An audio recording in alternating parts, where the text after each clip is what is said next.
Salut à tous et bienvenue dans cette nouvelle vidéo pour Pause Nature et aujourd'hui nous allons voir les photos d'un petit prodige. C'est parti!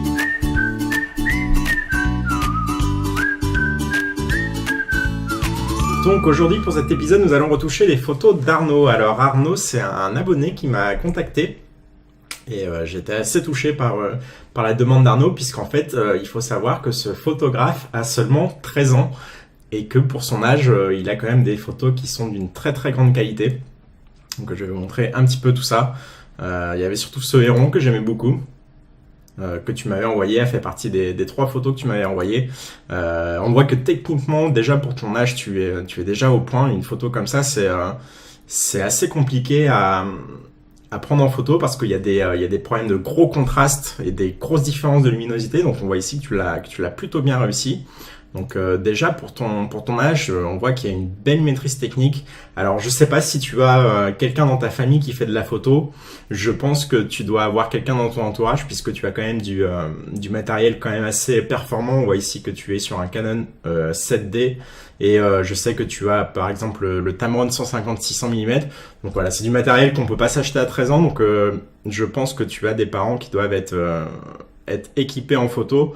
Parce que tu as déjà des bases techniques très solides et surtout tu as j'ai l'impression que tu as une tendance un peu artistique surtout sur cette photo là que on va retoucher, c'est celle qu'on va retoucher aujourd'hui.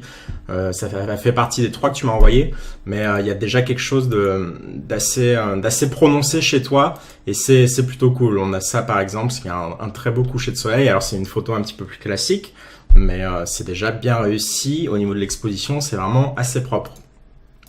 Alors on a des trucs un petit peu plus naturalistes, par exemple ce renard. Et on voit que tu testes aussi un petit peu de la macro.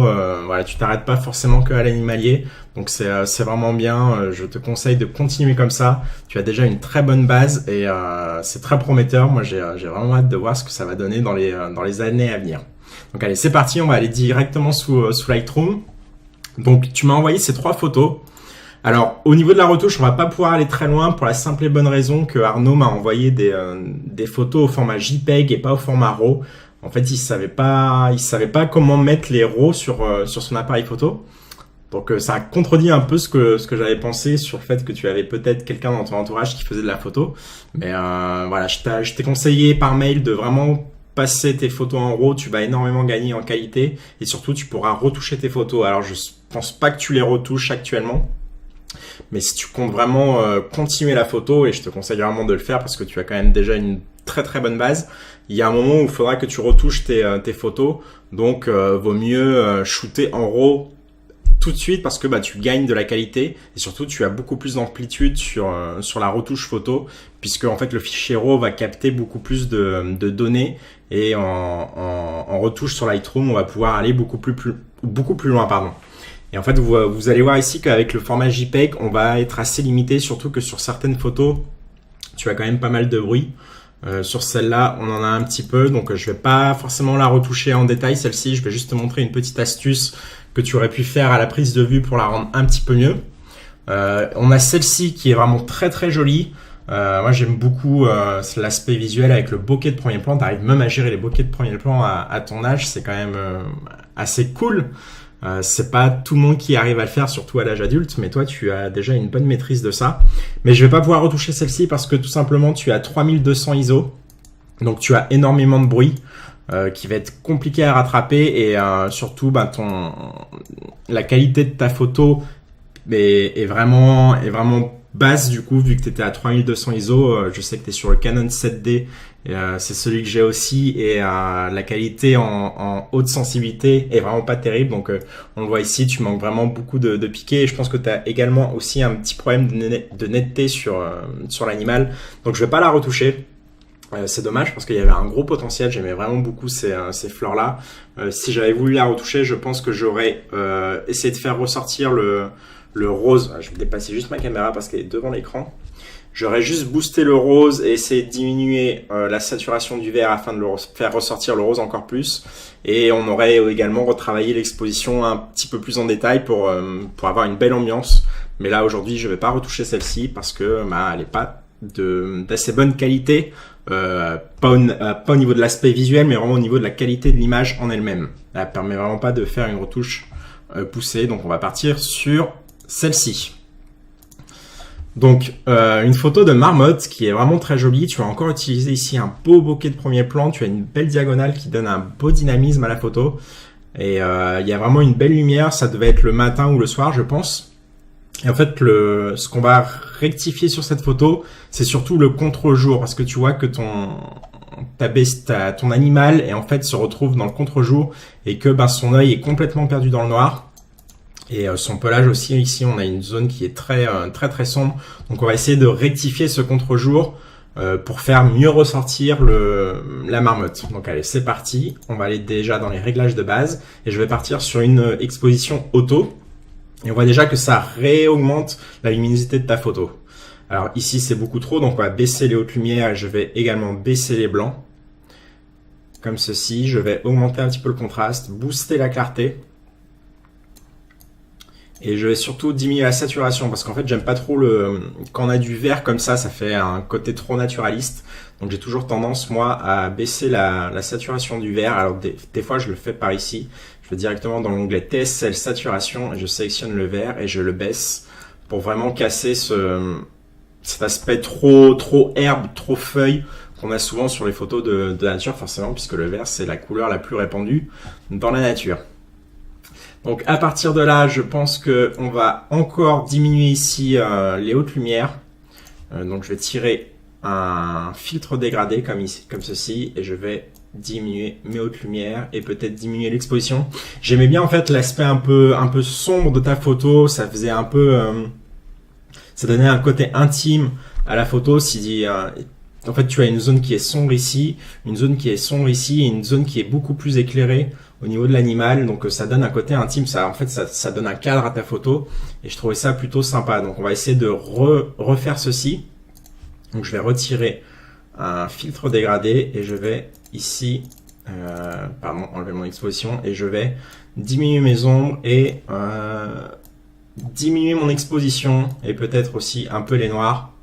Comme ceci, et on va aller dupliquer ce filtre dégradé pardon, et on va le tourner à 180 degrés et on va aller le placer de l'autre côté de notre photo, comme ceci. Et tu vois que ça donne en fait vraiment un cadre à ta photo, ce que moi je trouve intéressant. Alors celui-ci est peut-être un peu trop prononcé, donc on va le reculer très légèrement, voilà. Et maintenant, on va aller retoucher la marmotte. Donc, comme je l'avais dit, elle est vraiment dans le contre-jour. C'est vraiment le problème de cette photo. Elle est vraiment dans l'ombre. La lumière vient de la droite et du coup, son côté gauche est complètement dans l'ombre. Donc, on va essayer de rectifier ça. Et pour faire ça, on va utiliser tout simplement un filtre radial qu'on va placer sur notre marmotte. Voilà, on essaye de l'englober intégralement. Donc, je vais inverser le masque et je vais diminuer un petit peu l'exposition pour pas non plus avoir des zones trop cramées ici. On va d'ailleurs diminuer les hautes lumières.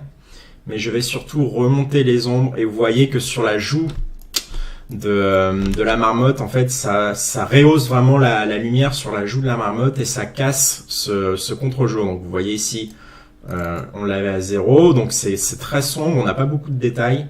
Et si je remonte ici mes ombres, on voit que ça nous permet de récupérer pas mal de détails sur son pelage. Alors je vais mettre un petit peu de clarté pour faire encore plus ressortir le détail des poils. Et je vais également rajouter un petit peu de contraste et je pense qu'on va encore réaugmenter les ombres pour bien faire ressortir. Donc voilà, je clique sur terminer et maintenant je vais aller refaire ça sur la tête de ta marmotte parce que la tête en fait est beaucoup plus isolée dans l'ombre que le corps. Ici on voit que le corps est bien exposé mais qu'on a encore la tête qui est un peu sous-exposée, qui est un peu dans l'ombre encore. Donc je vais retirer un filtre radial. Donc je vais inverser. Je vais le tirer un petit peu plus pour que ça englobe la tête de mon animal. Pardon, ça me l'a désélectionné. Hop, et je vais également réaugmenter mes ombres. Et peut-être un peu les noirs, comme ceci. Voilà, et par contre, je vais rajouter de la clarté et du contraste pour redonner un peu de noir aux zones qui sont censées être noires, comme la truffe, ici le bout de l'oreille, et également l'œil de l'animal. Donc voilà, on va regarder un petit avant-après. Donc tu vois que ta marmotte ressort beaucoup mieux. Donc il n'a pas fallu grand chose, il n'a pas fallu énormément de retouches parce que ta photo était déjà très belle de base. On a tout simplement fait une correction de l'exposition, on a cassé ce contre-jour qu'on a souvent sur les photos. Et en seulement quelques filtres radio, ça marche plutôt bien. Alors on pourrait aller un peu plus dans le détail en prenant ici le pinceau de retouche et en essayant de rééclairer encore l'œil de la marmotte, comme ceci. Ça permet de rajouter un peu d'éclat à l'œil. Et c'est vraiment très important quand on a un œil qui est bien exposé, quand on a l'éclat blanc dans l'œil. Alors je vais vous montrer ici, vous voyez le reflet blanc. C'est très important de l'avoir sur les photos, c'est ce qui donne vraiment le petit côté en plus. Alors je ne vais pas le booster ici beaucoup plus, quoique ça marche plutôt bien comme ça. Donc, et vous voyez, ça donne vraiment... Ça donne un regard beaucoup plus vivant. Alors on le voit pas forcément parce que la photo est en JPEG, donc avec la compression YouTube derrière, vous allez encore moins le voir. Mais moi sur mon écran, je le vois, ça donne vraiment beaucoup plus de... Ça donne vraiment un côté vivant à la photo. Donc voilà, on a terminé sur cette retouche. Je vais pas aller plus loin parce que moi, elle me plaisait bien déjà de base. On a juste fait un peu d'exposition, on a rééclairé un petit peu ta photo. Et je trouve que ça fonctionne très bien comme ça et qu'il n'y a pas forcément besoin de plus. Donc voilà, je voulais maintenant te parler de celle-ci, donc qui est très jolie aussi. Tu as réussi à avoir des belles lumières. Alors je vais pas la retoucher, je vais juste t'expliquer que tu aurais pu l'améliorer encore plus si tu avais juste décalé un tout petit peu ton angle de vue pour en fait que ton oiseau se retrouve dans cette zone qui est très claire ici en fond. En fait, le problème de cette photo, c'est que la tête et même l'ensemble de ton oiseau se retrouve un peu dans le côté sombre de ton bokeh d'arrière-plan, alors que justement, comme ton animal est quasiment en ombre chinoise, pour encore mieux le mettre en valeur, il aurait fallu que la zone derrière lui en arrière-plan soit beaucoup plus claire. Alors je vais essayer de te montrer rapidement ça. Si je vais ici dans la luminance et que je vais sélectionner ma couleur ici, tu vois que déjà sur cette partie-là, ça le fait beaucoup mieux ressortir. Alors je vais booster les contrastes pour encore accentuer cet effet-là. Mais tu vois que si on booste ici ta couleur, eh bien ton animal ressort beaucoup plus. Alors il aurait vraiment fallu que tu puisses te décaler un tout petit peu et tu l'aurais vraiment eu ici dans cette zone-là, ça aurait été juste parfait. Alors j'avais testé, alors je te conseille pas de faire ça forcément, mais c'est juste pour te montrer un petit peu comment ça peut marcher. Je vais ici prendre l'outil correction des défauts et je vais essayer d'aller peindre en fait pour rajouter la partie un peu plus claire. Alors forcément c'est dégueulasse, mais c'est vraiment pour te montrer le principe. Et tu vois que la silhouette se détache beaucoup plus si tu es comme ça. Et si tu avais vraiment cette couleur jaune clair autour de ton animal, eh bien tu aurais eu cet effet silhouette ombre chinoise qui aurait été beaucoup plus prononcé et ça aurait marché beaucoup mieux. Donc voilà, c'est tout pour aujourd'hui. Arnaud, merci pour m'avoir envoyé tes photos. Elles sont vraiment très jolies. Pour un photographe de 13 ans, c'est très prometteur. N'hésite pas à m'envoyer régulièrement tes photos. Ça m'intéresse vraiment de voir ta progression. De toute façon, je pense que je vais m'abonner à ta page parce que tu as un très bon potentiel. Et moi, je te conseille vraiment de continuer là-dedans. Tu as l'air d'avoir trouvé quelque chose qui te plaît bien et surtout, tu as un talent, c'est indéniable. Donc, continue comme ça. Et je pense que la photographie de nature entendra parler de toi dans les prochaines années. Donc voilà, c'est tout pour cet épisode. J'espère que vous avez apprécié. N'hésitez pas à m'envoyer vos RAW également si vous voulez que je les retouche. Alors, toute la démarche est expliquée dans la description de cette vidéo. Et puis moi, je vous dis à la prochaine pour un prochain épisode. Salut tout le monde!